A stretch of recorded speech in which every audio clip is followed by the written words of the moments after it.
அன்பர்களே, ஆண்டவராகிய இயேசு கிறிஸ்துவின் நாமத்தில் உங்களுக்கு மனம் நிறைந்த வாழ்த்துக்களை தெரிவித்துக் கொண்டு சத்திய வசனம் திருமறை பாட நிகழ்ச்சிக்கு உங்களை அன்போடு அழைக்கிறோம். சத்திய வசனம், இது தேவனின் வசனம். நாம் சோர்ந்து போகையில் கரம் கொடுக்கும் நம் தேவனின் வசனம், நம் தேவனின் வசனம். நாளாகமத்தின் 2ஆம் புஸ்தகம் 26ஆம் அதிகாரம் 19. அப்பொழுது உசியா கோபம் கொண்டான். அவன் தூப கலசத்தை தன் கையிலே பிடித்து ஆசாரியரோடே கோபமாய் பேசுகிற போது, ஆசாரியருக்கு முன்பாக கர்த்தருடைய ஆலயத்திலே தூப பீடத்தின் முன் நிற்கிற அவனுடைய நெற்றியிலே குஷ்டரோகம் தோன்றிற்று. ஆண்டவராகிய இயேசு கிறிஸ்துவனுடைய புண்ணிய நாமத்தினாலே சத்திய வசன நிகழ்ச்சியை காண்கின்ற உங்கள் ஒவ்வொருவரையும் ஆண்டவர் ஆசீர்வதிப்பாராக. பிரியமானவர்களே, வியாதிகள் என்கிற ஒரு தலைப்பிலே ஆண்டவருடைய செய்தியை தொடர்ந்து சத்திய வசன நிகழ்ச்சியிலே நான் உங்களோடு கூட பகிர்ந்து கொண்டு வருகிறேன். அநேகர் இந்நிகழ்ச்சிகள் உங்களுக்கு பயனுள்ளதாக அமைந்திருக்கும் என்று சொல்லி நான் நம்புகிறேன். உங்களுக்காக நான் பிரார்த்தனை செய்கிறேன். வியாதிகள் ஏன் வருகின்றன என்பதை குறித்து 2 குறிப்புகளை நான் உங்களோடு கூட பகிர்ந்து கொண்டேன். அநேகர் ஒரு குறிப்பு என்று சொல்வார்கள், சிலர் 2 குறிப்புகள் என்று சொல்வார்கள். வேதாமத்திலே வியாதிகள் வருவதற்கு ஏராளமான குறிப்புகள் அங்கு பதிவு செய்யப்பட்டிருக்கின்றன. முதலாவதாக பாவம் ஒரு காரணம் என்று சொன்னேன். 2வது சாபங்கள் ஒரு காரணம் என்று சொன்னேன். 3வதாக இன்றைக்கு நான் உங்களோடு கூட பகிர்ந்து கொள்கிற ஒரு செய்தி என்னவென்றால் மீறுதல்கள் என்பது. அருமையானவர்களே, வியாதிகள் வருவதற்கு ஒரு காரணம் மீறுதல் ஆகும்.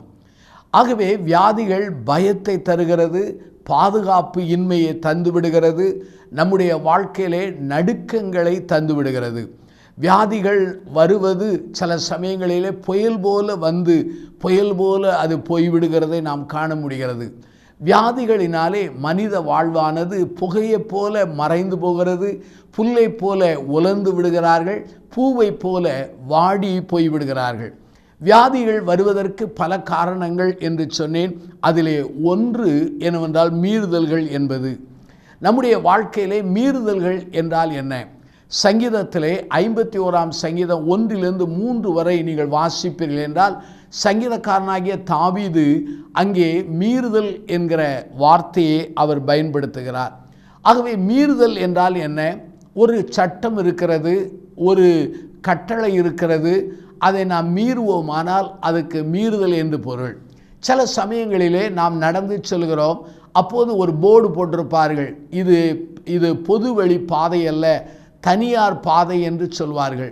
ஆனால் சிலர் தனியார் பாதை என்று தெரிந்தும் அந்த பாதையை மீறி அதை தாண்டி குதித்து அதை பயன்படுத்துகிறதை நான் இன்றைக்கு கண்டிருக்கிறேன்.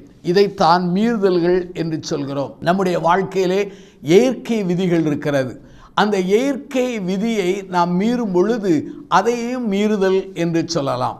அருமையானுள்ளே, கிழக்கே உதிக்கிற சூரியன் கிழக்கே தான் உதிர்க்கும், மேற்கே மறைகிற சூரியன் மேற்கே தான் மறையும். ஆனால் அதை நம்மால் மாற்ற முடியாது. அதே போல் நம்முடைய மனித வாழ்க்கையிலே ஏராளமான மரபுகள் உண்டு, அங்கே சட்டங்கள் உண்டு, சில கொள்கைகள் உண்டு, சில பழக்க வழக்கங்கள் உண்டு. இவைகளை நாம் மீறும் பொழுது நாம் மீறுதல் என்று சொல்லி அழைக்கிறோம். ஆனால் மீறுதல் பண்ணும் பொழுது அதற்குரிய தண்டனைகள், அதற்குரிய விளைவுகளை நாம் சந்திக்க வேண்டிய நிர்பந்தம் இருக்கிறது. இன்றைக்கு அநேக ஆகாரங்களை பதுக்குவார்கள். பதுக்கிறது அரசாங்கத்திற்கு விரோதமான ஒரு சட்டம். ஆனால் அதை செய்யும் பொழுது அதனுடைய தண்டனையை அவர்கள் அனுபவித்து விடுகிறார்கள். அருமையானவர்களே, நம்முடைய வாழ்க்கையிலே வியாதிக்கு மருத்துவர் கூறுகிற ஒரு காரணம் என்னவென்றால் லேக் ஆஃப் டிசிப்ளின், அதாவது கட்டுப்பாடற்ற வாழ்க்கை என்று சொல்கிறார்கள். இந்த கட்டுப்பாடற்ற வாழ்க்கை என்று வரும்போது அது உணவு விஷயத்திலும் கட்டுப்பாடற்ற வாழ்க்கையாக இருக்கலாம். அநேகரின் நாட்களிலே கட்டுப்பாடற்ற முறையிலே உணவை அவர்கள் உட்கொள்கிறார்கள், தேவையற்ற உணவுகள்.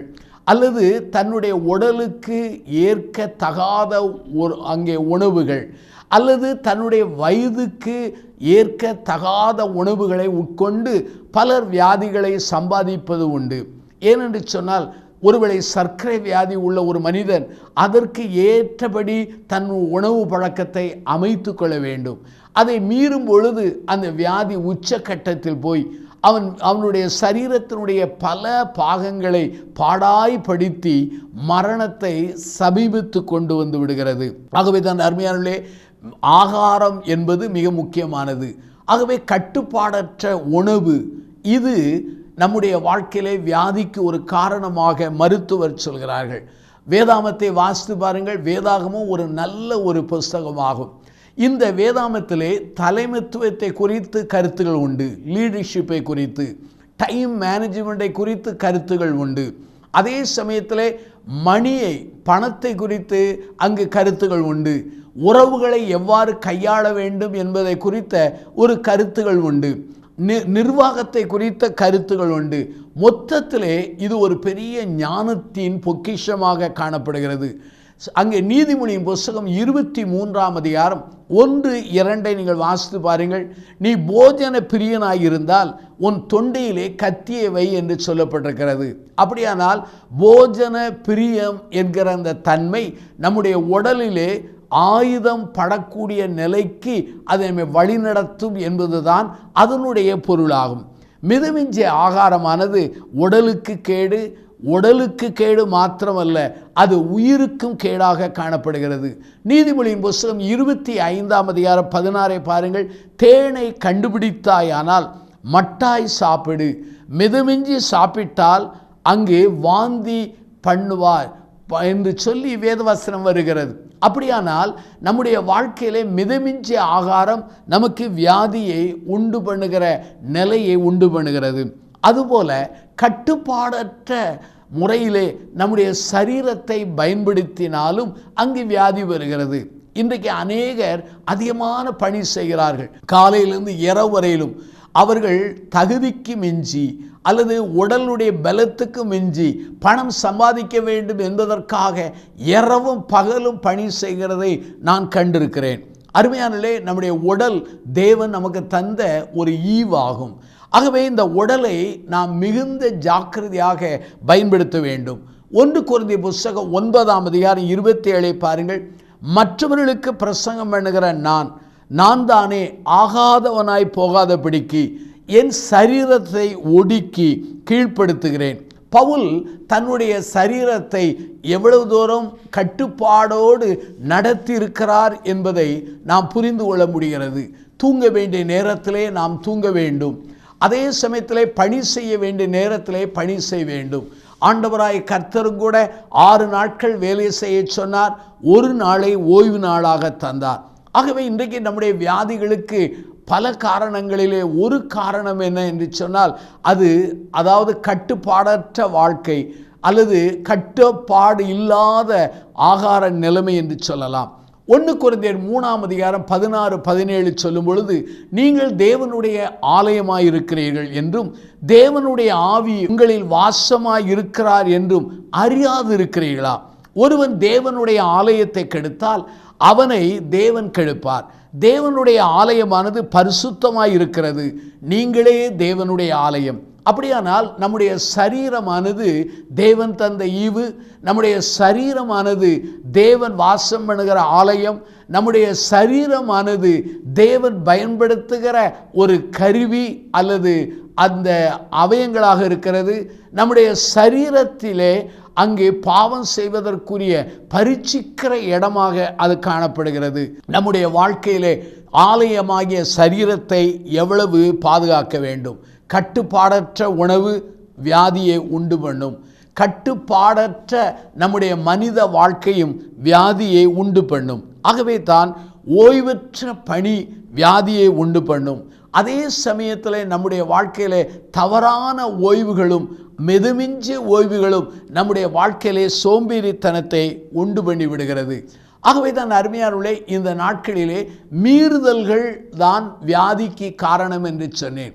கட்டுப்பாடற்ற உணவு, கட்டுப்பாடற்ற நம்முடைய உடலை அந்த நிலைக்கு கொண்டு போதல், இப்படிப்பட்ட நிலைகள் நம்முடைய வாழ்க்கையிலே வியாதிகள் வருவதாக மருத்துவர்களும் சொல்கிறார்கள். மருத்துவருக்கு பெரிய மருத்துவராகிய கர்த்தாதி கர்த்தரும் அதை பகிர்ந்து கொள்கிறார். அருமையானுள்ளே, நம்முடைய வாழ்க்கையிலே மிகவும் ஜாக்கிரதையாக நம்முடைய உடலை, வாழ்வை, நம்முடைய நேரத்தை, நம்முடைய மற்ற காரியங்களை சரிபடுத்த நாம் அழைக்கப்படுகிறோம்.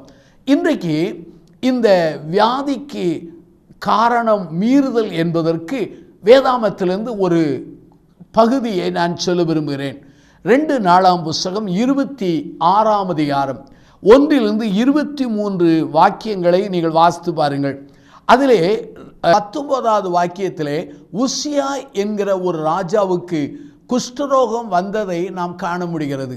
ஆனால் 2 நாளாம் 26ஆம் அதிகாரத்தை கவனமாய் வாசித்தால் உசியா ஒரு சிறந்த ஒரு ராஜா. அந்த ராஜா 16வது வயதிலே ராஜாவாகிறான். 52 ஆண்டுகள் ஆளுகிறான்.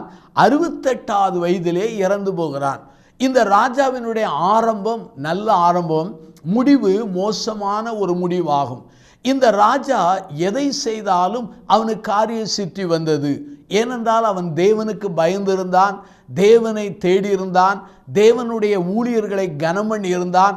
ஆகவே அவனுடைய வாழ்க்கையிலே காரிய சித்தி வந்ததினாலே எதை செய்தாலும் அவனுக்கு ஜெயம் வந்தது. யுத்தத்துக்கு சென்றான், ஜெயம் வந்தது. யுத்த கருவிகளை உருவாக்கினான், காரிய சித்தியாக கைகூடியது. அவன் அதே சமயத்தில் வாய்க்கால்களை வெட்டினான், அது அவனுக்கு அனுகூலமாயிற்று. அவன் விவசாய பிரியனாக இருந்தான், அதிலும் தேவன் ஆசீர்வதித்தார். எல்லா இடங்களிலும் அவனுடைய காரியங்களிலே ஜெயமும் ஆசீர்வாதமும் வழிந்து ஓடியது. நீங்கள் 2 நாளாம் புஸ்தகத்திலே 26ஆம் அதிகாரத்திலே 16 நீங்கள் வாசித்தால் அவன் பலப்பட்ட போது என்று சொல்லப்பட்டிருக்கிறது. தன் வாழ்க்கையிலே எல்லா இடத்திலும் நிறைந்து வழிகிற ஆசீர்வாதங்களை பெற்று அனுபவிக்கும் போது எல்லாருக்குள்ளே வருகிற அந்த பெருமை அவனுக்குள்ளே தலைவிரித்து ஆடியது. ஆகவே அவனுடைய ஆட்சி, அவனுடைய அதிகாரம், அவனுடைய வல்லமை, குறுக்கீடு எல்லா இடத்திலும் செல்லுபடியானது. ஒரே ஒரு இடத்தில் செல்லுபடியாகவில்லை. அது என்னவென்றால் தேவனுடைய ஆலயம். இஸ்ரவேல் மக்கள் மத்தியிலே ஒரு அமைப்பு இப்படி இருந்தது. முதலாவது கர்த்தர், 2வது தேவ மனிதர்கள், அதாவது ஆசாரிகள், 3வது ராஜா, 4வது மக்கள்.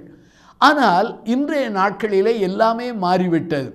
ஆனால் இந்த உசியா ராஜாவின் காலத்திலே முதலாவது கர்த்தர், 2வது ஊழியர்கள், 3வது ராஜா. ஆனால் அந்த ராஜாவாகிய உசியாவுக்கு எல்லா இடத்திலும் அங்கு அதிகாரம் செல்லுபடியானது. ஒரே ஒரு இடத்திலே அவருடைய அதிகாரம் செல்லவில்லை. அது என்ன இடம்? தேவாலயம்.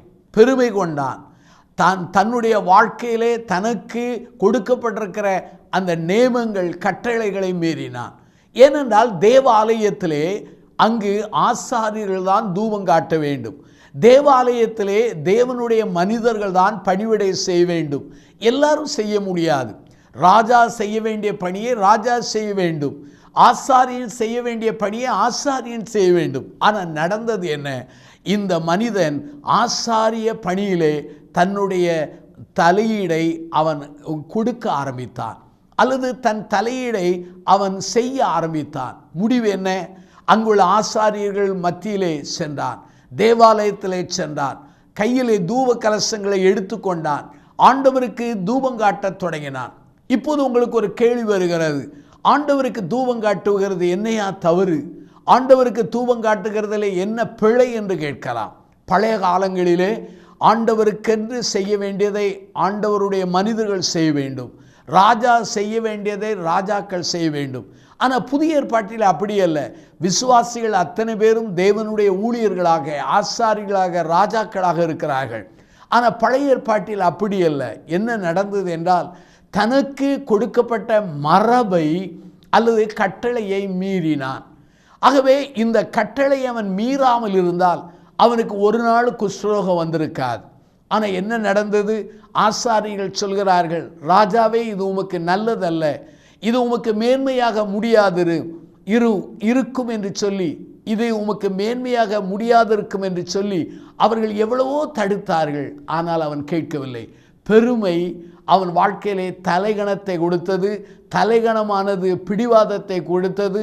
பிடிவாதம் என்ன செய்தது என்று சொன்னால், மற்றவர்கள் ஆலோசனை சொல்லுகிறதை கேட்கிற அந்த மனப்பான்மை இல்லாமல் செய்தது. துணிந்து அவன் தூபக்கலசத்தை காட்டினான். தூபக்கலசத்தை காட்டும் போதே தேவாதி தேவன் அவன் நெற்றியிலே அடித்தார். குஷ்டரோகம் வந்தது. குஷ்டரோகம் வந்தது அவனுக்கு தெரியவில்லை, ஆசாரியர்கள் கண்டார்கள். அந்நாட்களின் மரபின்படி குஷ்டரோக என்பவன் பட்டணத்துக்கு வெளியே அவன் தள்ளப்பட வேண்டும். ஆகவே ஆலயத்திலிருந்து புறப்பட பண்ணினார்கள். பட்டணத்துக்கு வெளியே ஒரு வீட்டிலே குடியிருந்தான். அவனுக்கு பதிலாக அவன் குமாரன் ஆட்சியிலே இருந்தான். அருமையானவர்களே, உசியாவின் வியாதிக்கு காரணம் என்ன? அங்கு மீறுதல்கள். மரபை அவன் மீறினான். நம்முடைய வாழ்க்கையை நாம் சிந்திக்க அழைக்கப்படுகிறோம். ஒருவேளை உங்கள் வாழ்க்கையிலே உலக பிரகாரமாய் அல்லது உறவின் அடிப்படையிலே அல்லது சமுதாயத்தின் அடிப்படையிலே அல்லது திருமறையின் அடிப்படையிலே அல்லது வேத ஆலோசனை அடிப்படையிலே சொல்லப்பட்டிருக்கிற அநேக மரபுகள், ஆலோசனைகள், வார்த்தைகளை நீங்கள் மீறும் பொழுது அல்லது நான் மீறினாலும் எனக்கு அங்கு வியாதி வர வாய்ப்பு இருக்கிறது. ஆகவே உசியா ஒரு நல்ல ராஜா. இந்த ஒரு இடத்திலே மரபை அவன் மீறினான். மரபை மீறியதினாலே குஷ்டரோகத்திலே அவன் மாட்டிக்கொண்டான். அவன் குஷ்டரோகம் சுகமானதாக வேதாமத்திலே வசனம் இல்லை. அவன் அப்படியே மடிந்து போனான். அருமையான என் சகோதர சகோதரிகளே, நம்முடைய வாழ்க்கையிலே மீறுதல்கள் உண்டு. ஆவியானவர் உங்களுக்குள்ளே உணர்த்தலாம், எனக்குள்ளே உணர்த்தலாம். இதைத்தான் சங்கீதக்காரன் சங்கீதம் 51 சொல்கிறார், ஆண்டவரே என் மீறுதல்களை எனக்கு மன்னியும் என்று சொன்னார். அருமையானவர்களே, மீறுதல்களை மன்னியும் என்று கதறுகிறார். ஏனென்றால் ஆண்டவர் கொடுத்த மரபு அங்கே வசனங்களை அவன் மீறி வாழ்ந்து துணிகரமாய் வாழ்ந்தான். ஆனால் தேவனிடத்திலே கதறினான், கண்ணீரோடு ஜெபித்தான், மனம் திரும்பினான். ஆண்டவர் அவனை மன்னித்து அவன் எலும்புகள் கழிகூறும்படி செய்தார். அருமையாக இந்த செய்தியை கேட்டுக்கொண்டிருக்கிற சகோதர சகோதரிகளே, பாவத்தினாலும் வியாதி வரலாம், அதே சாபங்களினாலும் வியாதி வரலாம். ஏன் ஆண்டவருடைய வார்த்தைகளை மீறுவதினாலும் வியாதிகள் வரலாம். கண்களை மூடி நாம் பிரார்த்தனை செய்வோம். அன்பின் பிதாவே, இந்த செய்தியை கேட்ட மக்களை ஆசீர்வதியும். எங்கள் வியாதிகளுக்கு காரணங்களில் ஒன்று நாங்கள் மீறுகிற தன்மை என்பதை சுட்டி காண்பித்தீர். உசியாவின் வாழ்விலே ஒரு நல்ல ராஜா, அவன் மீறியதினாலே வியாதிப்பட்டு சஞ்சலப்பட்டு தவித்ததை நாங்கள் வேதாமத்திலே வாசித்தோம். எங்கள் வாழ்க்கையிலே ஆண்டவரே, எங்கள் வாழ்வின் ஒவ்வொரு பகுதியிலும் எங்கெங்கெல்லாம் மீறி இருக்கிறோமோ அதையெல்லாம் எங்களுக்கு மன்னியும், உணர்த்தி தாரும், அதை சரிபடுத்த பலந்தாரும். மீறுதனால் வந்த வியாதிகளை சுகப்படுத்தி அவர்களை ஆசீர்வதியும். இயேசுவின் நாமத்தில் ஜெபிக்கிறோம் ஜீவனுள்ள பிதாவே, ஆமென். இந்த புத்தகம் பற்றிய விபரங்களுக்கு சத்திய வசனம் அலுவலகத்தை தொடர்பு கொள்ளவும்.